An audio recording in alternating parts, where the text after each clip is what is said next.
On one hand, I kind of understand how the Western liberals are trying to portray this whole situation, saying that, let's not make it people's war of Russia or something. But again, I fall down on the side of my mentor from the Russian side, Alexander Nevzorov, who states that no, this isn't just Putin's war. This is, for the larger part, Russian cultural war.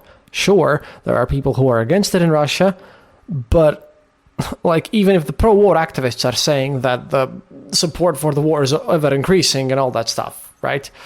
I don't quite much believe them, but there are large percentage of Russians who are for this war.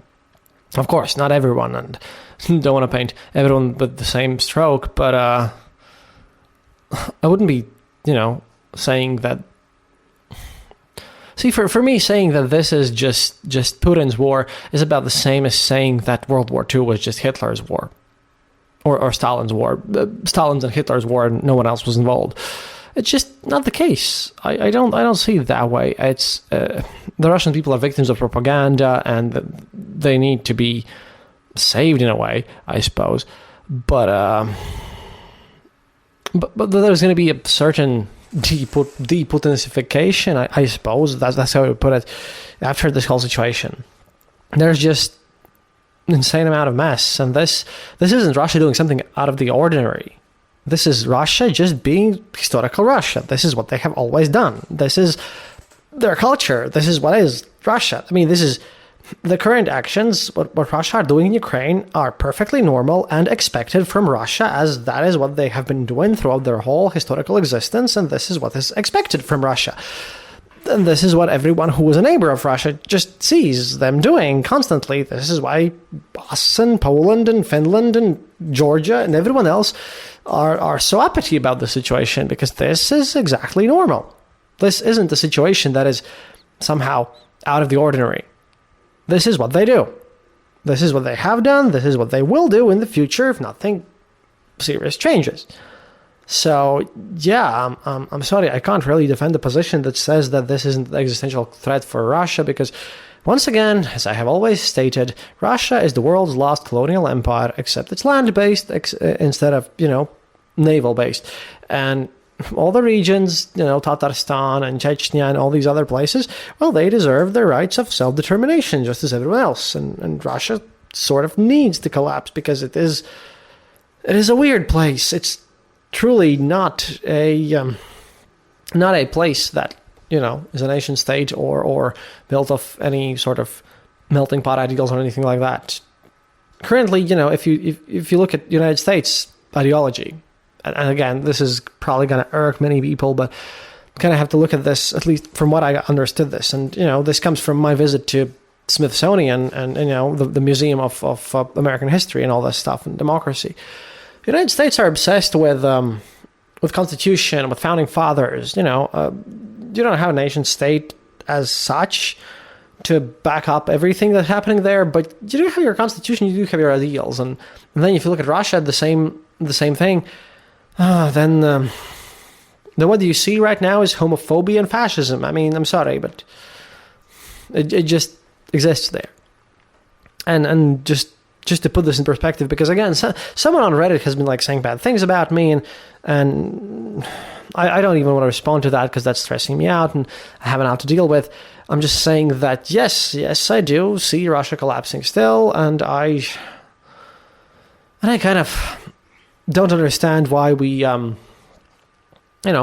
we just don't treat our opponents and enemies as enemies.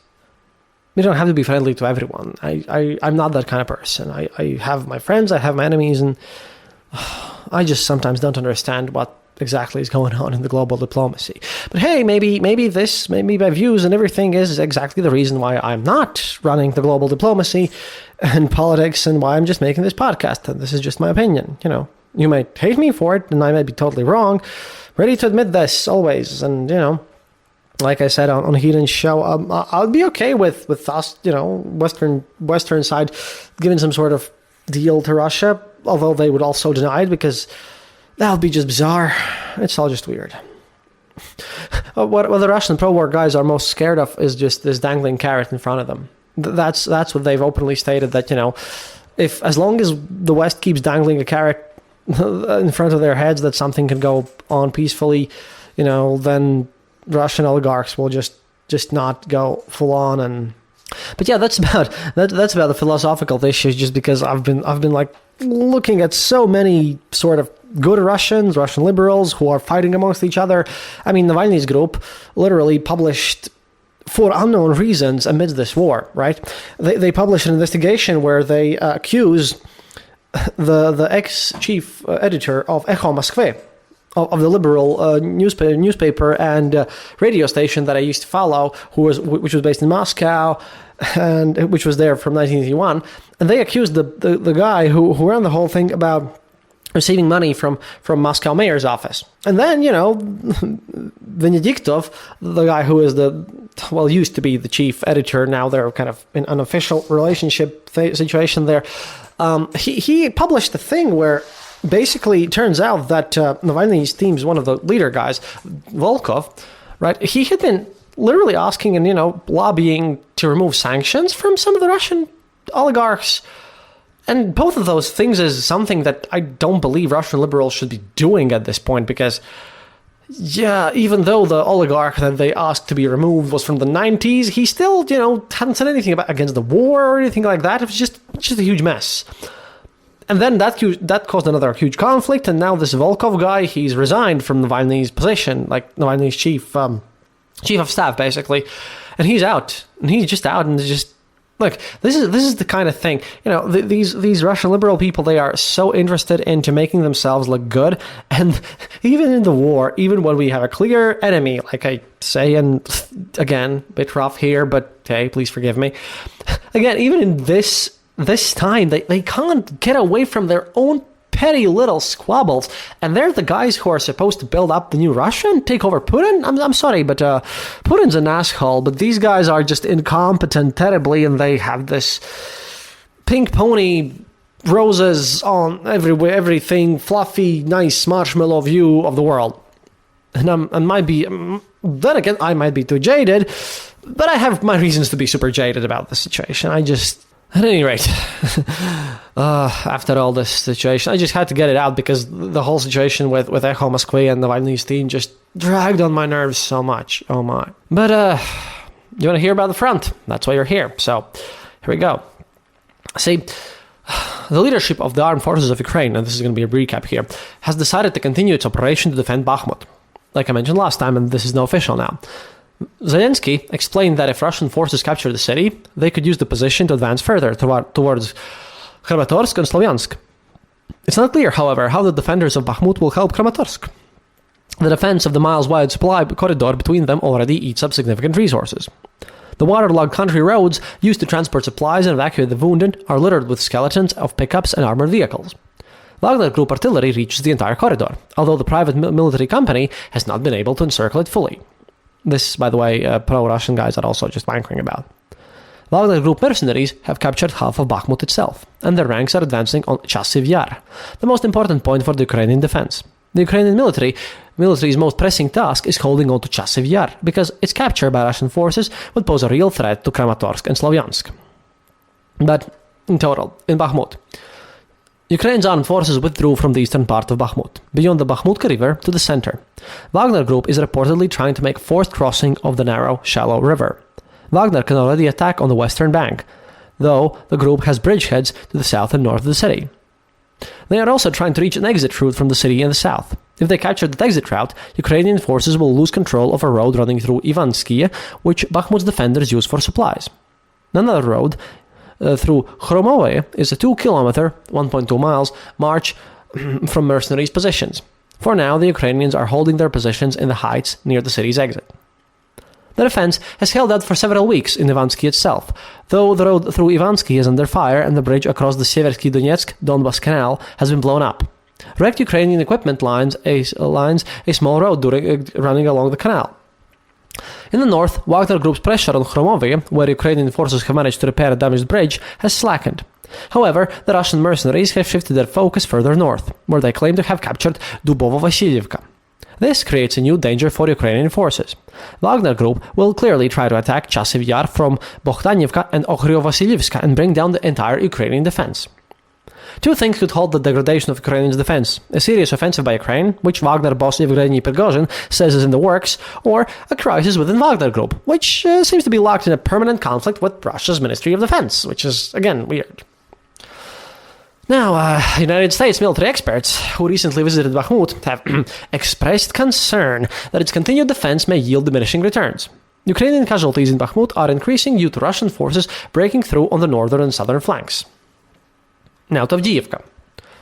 The Russian military's renewed offensive against Avdiivka went almost unnoticed until against the backdrop of Ukraine's dramatic defense of Bakhmut.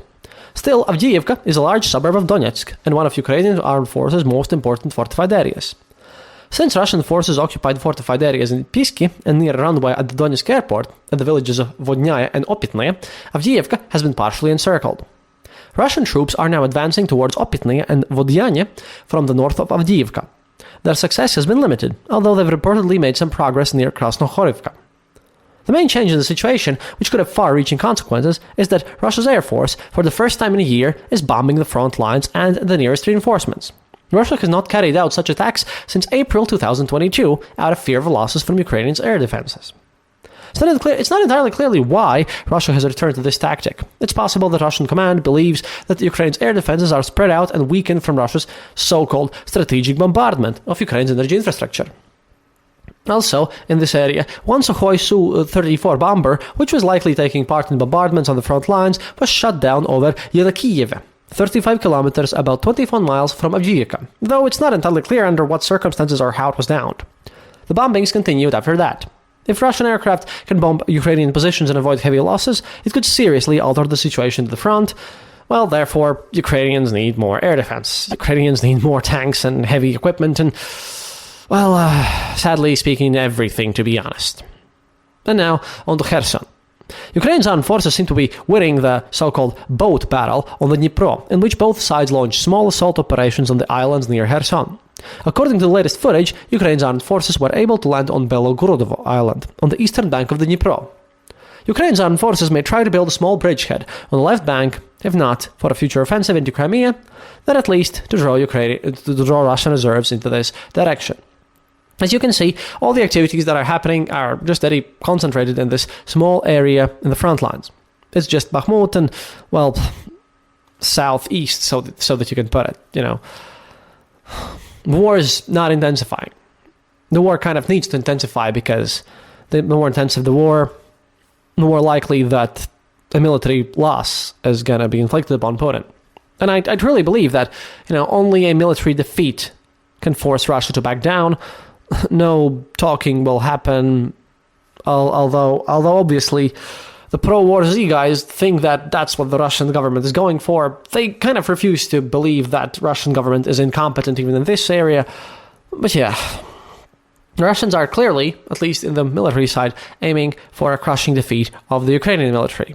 This cannot be allowed, and I believe that, instead the opposite should happen, and we should just focus all of our forces to aid the Ukraine and ensure that a complete military defeat of Russian forces in the battlefield is achieved. And that's about it for today. Bit of a philosophical, discussion and thought about how the whole war is going. Bit about news from the front. We'll continue reporting, and we're getting better. And now I don't even think that I'm gonna argue with anyone on the internet ever again. Just probably not gonna happen. But yeah, please, thanks to all my patrons, and please, if you consider supporting the show, you can become our patron on the patreon.com/theeasternborder, or you can go to theeasternborder.lv and click the donate button there for a one-time donation. Much appreciated. And we'll continue reporting and preparing and, trying to see through this war. And I'm definitely going to write a book after this. Was it a deliberate attempt to exterminate Ukrainians? Ridding the Soviet Union of the scourge of Ukrainian nationalism was linked with collectivization. Stalin did see the kulak as the bearer of nationalism, just as he saw the nationalists as responsible for feeding them those ideas. Indeed, Stalin declared the peasant the very essence of the nationality problem. And in 1929, some 5,000 members of an alleged underground movement the Union for the Liberation of Ukraine, were arrested, and 45 prominent scholars were victims of a show trial, charged and convicted with conspiring to seize power, as well as working to make the Ukrainian language as distinct from Russian as was possible. And in 1931, prominent Ukrainians who had returned from exile in the mid-1920s were also arrested, charged with forming a Ukrainian national centre.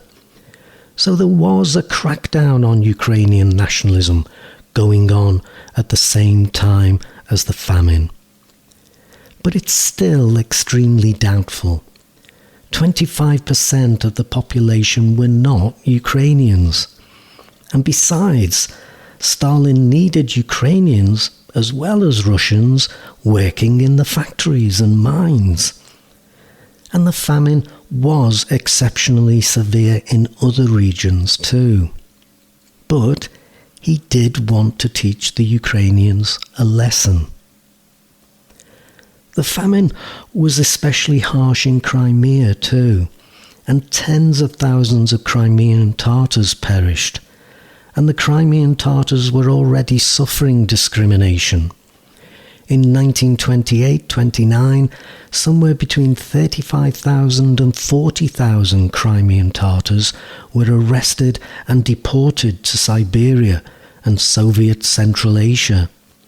Not even Communist Party members were spared. In 1928, 3,500 party members were purged as bourgeois nationalists. Some were executed. Many more were imprisoned in Soviet concentration camps. Between 1917 and 1933, approximately 150,000 Crimean Tatars, half of their population, had been killed, imprisoned, deported to other parts of the Soviet Union, or forced to emigrate. And in 1936, a campaign to Russify the remaining Tatars was begun. Indeed, the human suffering resulting from Stalin's policies was on a scale hard to imagine. But I'm now going to turn to World War II and its impact on Ukraine and Crimea. The Nazi-Soviet Pact, the treaty between Hitler's Nazi Germany and Stalin's Soviet Union to divide Poland and the Balkan states between themselves, enabled the Soviet Union to take back control of Western Ukraine and Belarusia, and with Khrushchev in charge, immediately set about deporting all criminal, socially alien and anti-Soviet elements. What the rest of Ukraine had been experiencing since Stalin gained power, though this time it included anyone with a German ancestry as well as the usual suspects. But of course the pact didn't hold, and in 1941 Nazi Germany invaded Russia across the length of its borders, and in the south targeted Ukraine. World War II saw fierce and prolonged fighting in Ukraine and Crimea. Ukraine, with its wheat, mines and industry, and its geographical position, its access to the Black Sea and the oil fields in the Caucasus, notably Bakhmut, was of tremendous strategic significance in World War II, and consequently was a key battle zone. And as the Germans pushed the Russians back, Ukrainians welcomed the Germans as liberators, whilst peasants foresaw the end of collectivization. The Wehrmacht soldiers were offered bread and salt, Ukrainians' traditional sign of welcome. Some even collaborated with the German administration, some even forming anti-Soviet guerrilla units, searching out and killing Red Army stragglers and partisans. This when Stalin had called for a partisans' war to defend Mother Russia.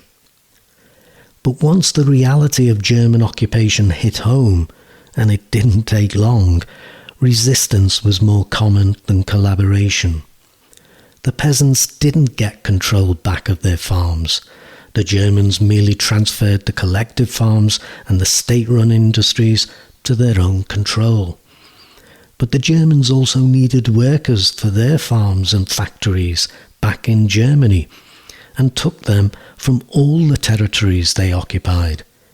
In Ukraine, it was not unusual for men and women, even children in the final stages of the occupation, to be unceremoniously deported to Germany as slave labour, taken from marketplaces, churches, even out of their homes, whilst whole villages were burned to the ground for failure to give up enough workers. The Germans also forcibly moved Ukrainians from their homes, again sometimes whole villages, and moved in ethnic Germans as colonists. Understandably, there were Ukrainians who thought it was time to fight and stand up for Ukraine, and some 300,000 nationalist guerrillas fought against the German occupiers. But they also fought against the partisans and the Red Army when it started to push the Germans back out of Ukraine. The Soviet Union responded by killing and arresting known nationalists and deporting their families. Indeed, the violence between partisans and nationalists didn't finally subside until the early 1950s. After the war, the Russians also imprisoned or deported anyone who had collaborated with the Germans, and too, those who had been forcibly shipped to Germany to work for them. Like Ukraine, Crimea had been occupied by the Germans, and undoubtedly there had been some collaboration. But also, Crimean Tatars were accused of deserting en masse from the Red Army. Soviet troops in Crimea had surrendered in July 1942, but only after a deadly 8-month-long siege of Sevastopol. But this mattered not. Moscow was set on removing the Crimean Tatars once and for all. And in 1944, the entire population was forcibly deported, mostly to modern-day Uzbekistan, but some to Siberia. More than 200,000 people, losing their homes and often their lives, driven onto cattle trucks for a journey that could take several weeks with little food and water. Those that died on the way were simply thrown off the trains. Almost half that number died during the deportation or within the first couple of years due to the harsh conditions, a lack of food and shelter, as well as diseases.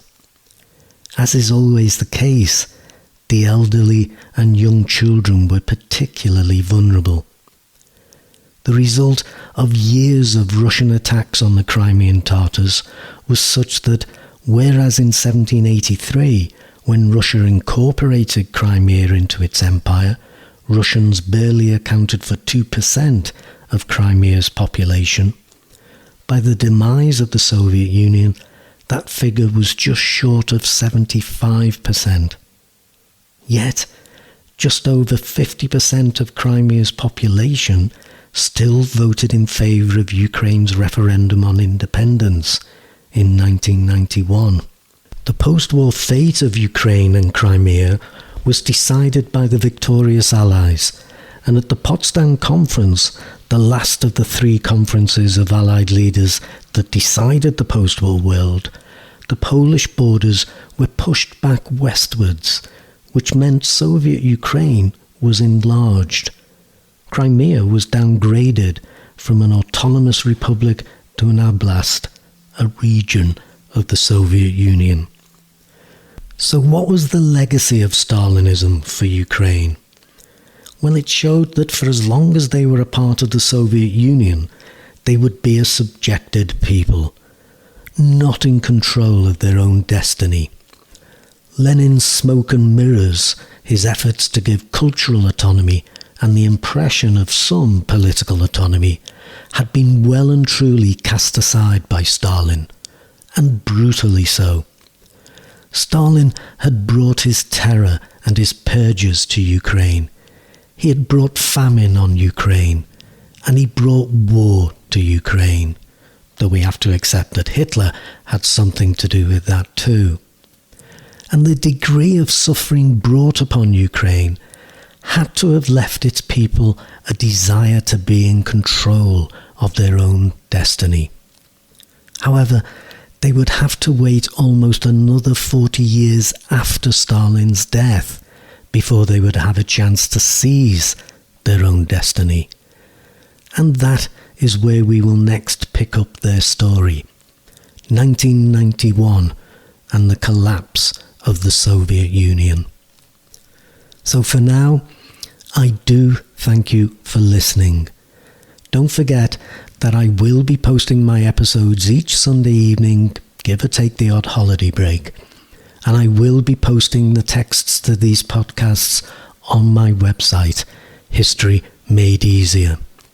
So if there's anything you've missed in any of my podcasts, or you want to double check what I've talked about, take a look on the site. But please remember, I do not make any claim to presenting the truth.